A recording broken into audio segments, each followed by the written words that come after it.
Ну и как мы говорили ранее, сегодня председатель правительства Якутии Евгений Чекин посетил 3 района, где провел облет затора опасных участков и встретился с жителями. На прямой связи наш корреспондент Олег Колесов, который вместе прилетел вместе с правительственной группой, вернулся. Олег, здравствуй, тебе слово. Расскажи об итогах. Да, Павел, мы вот только что прилетели и приземлились на Хатасской площадке. И рядом со мной находится заместитель министра сельского хозяйства и продовольственной политики Республики Саха-Якутия Николай Ильич Петров. Николай Ильич, вы действительно работали в селе Мандагай, и как оцениваете, как там ситуация идет? Ситуация сложная. Вот в эти дни, когда стоял затор в Амге, из боковых речек Амги шла вода и поднялась буквально до метра критического. Получается 12 метров 50 метров. А вчера доходило до 12 метров 80 сантиметров. Это до критической 70 сантиметров было. Доходило до усадьбы, но нашей радости ночью спад воды было. И как раз, когда затор Самарсуна сегодня утром скрылась, и надеемся, что вода пойдет нормально. И в эти дни работала комиссия под руководством первого заместителя главы муниципального района Чурапчинского Алексея Алексеевича Наговицына.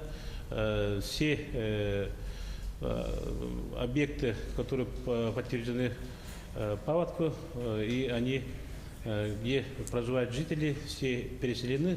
Получается, 25 семей на данный момент переселены на эвакопункты.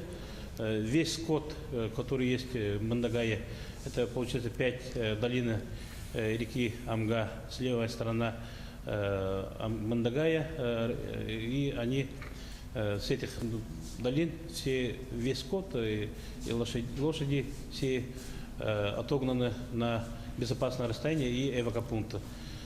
Сейчас находится там тоже оперативная группа под руководством Василия Васильевича Тарского и держит все под контролем. И буквально сегодня мы увидели, что затора близ Мандагая нету. Там есть остров Укалакани-Мекюда, там к радости затора нету. В 1998 году из-за затора в этих островах Мандагай ушел под воду. Надеемся, что вода пройдет нормально.